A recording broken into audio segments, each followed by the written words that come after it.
few days ago I was flicking through a coffee table book of photographs of the Pyrenees, which is where I live. And it was one of these typical glossy photo books. Didn't belong to me, belongs to a friend of mine. And as I was looking through these photographs, I was becoming increasingly agitated. Because although the landscapes, of course, were very beautiful, the photographs were frankly boring, or I found them boring. And I wanted to explore that a bit in this video.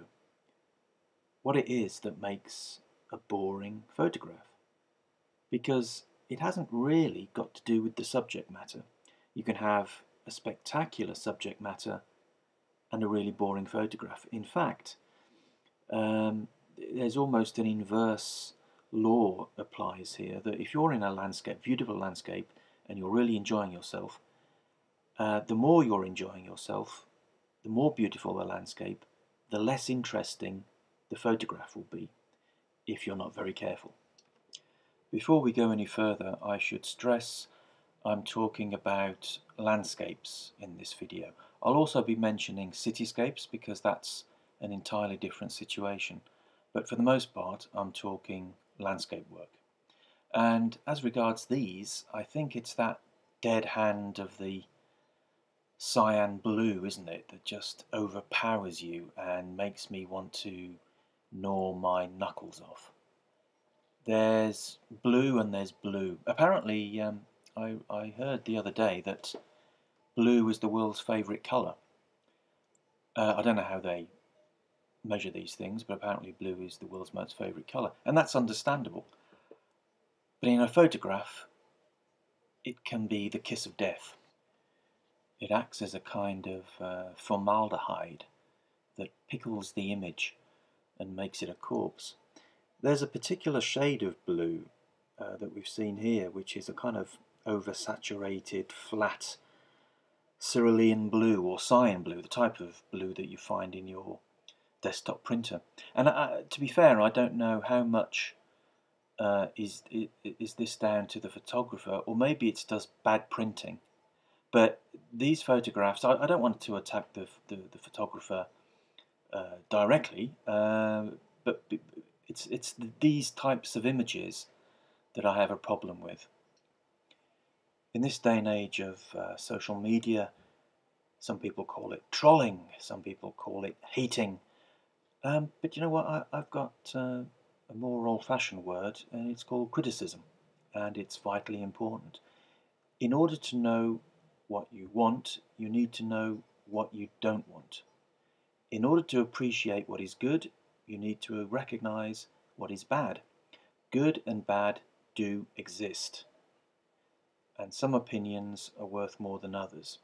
The most important form of criticism, of course, is self-criticism. So let's have a look at some of my own work. Now I have to quickly say that I took these photographs deliberately in order to make a point. I took them for this video.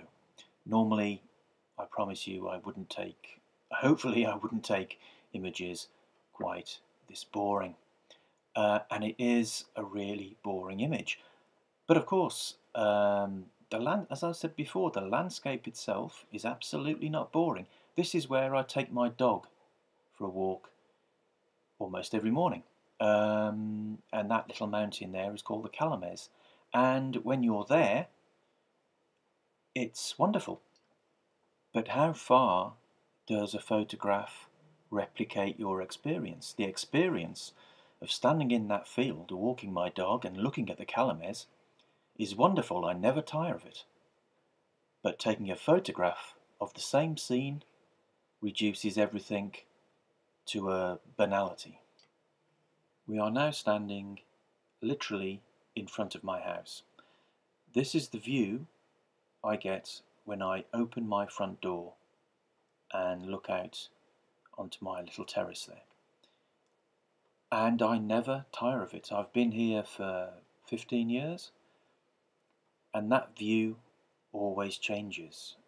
And never a day goes by where I don't think, wow, I'm so lucky to be here.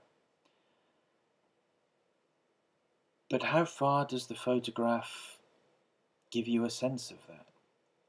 It's okay. It's a perfectly pleasant view. You have the blue skies. Then we have some cloud, which at least is an improvement on the previous flat cyan blue sky that we had before. The clouds add a bit of interest, and we also have some textural differences you've got the mountains there and the different types of trees, and in the foreground you've got the grass and the dandelions.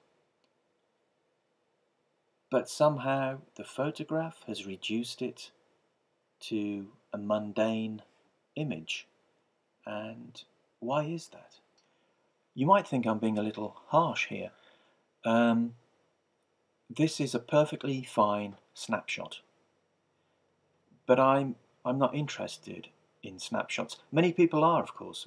Most people are. Most people, just want to take a photograph to share amongst their friends and family to show where they've been or where they are, and they take a photo and they put it on Instagram or Flickr or Facebook, and they're perfectly happy with snapshots. But this channel isn't about taking snapshots. It's about art, and it's about why are some photographs art and others are snapshots. And with landscape, I often think that it comes down to the use of colour. I did a video recently on Robert Adams, who's one of the great landscape photographers of our age, and he wrote, "If, as a personal matter, I have chosen not to make colour pictures, it is because I have remembered how hard it is to write good free verse, with which colour photography has some similarities, both being close to what occurs naturally." Close quote. And I think I understand what he means. Free verse, that is, writing poetry without having to rhyme, is easy, or most people think it's easy to write poetry that doesn't have to rhyme. But of course, it's only easy to do badly. And so it is with colour photography. Very easy to take colour snapshots, mundane and banal, even of the most stunning landscapes. But to take great landscape photography in colour, there is nothing more difficult. But perhaps at this point we need to take a little detour, because some of my favourite photographers are colour photographers, or photographers that work almost exclusively in colour. There's Stephen Shaw, there's William Eggleston, and there's Martin Parr. But of course here they're not landscape photographers. The big difference here is the human element, or the human environment if you like, which adds very often infinitely more colour variations, strange juxtapositions and textures, and of course many different forms. Here colour becomes an active ingredient, and for me this is a key concept. Colour becomes form. In many natural landscapes, colour is passive. It just kind of lies there. The sky is blue, the grass is green, and the colour is telling us really nothing we don't already know. In a cityscape, by Shaw for example, the blue sky is an active participant. It introduces a natural element in this man-made environment. The idea of active or passive colour can be easily seen in cityscapes. I love Instagram, and John Setter is a photographer I follow with interest. In these photographs, the flat blue sky is active. It is used the same way as a painter might use a strong blue, as a complementary or contrasting colour. Very often in these photographs, the blue offers you a clue as to what you're looking at, which at first might be a bit confusing. One reads the blue as sky, and then the rest falls into place. These are almost like abstract paintings, aren't they? Every colour plays a role.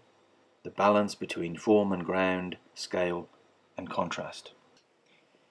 In part 2 of this video, we will be looking at how the masters of landscape dealt with the problem of these large blocks of blue-green, which is very difficult to avoid in landscape photography or landscape painting, and how to avoid the consequent problems of cliché and banality.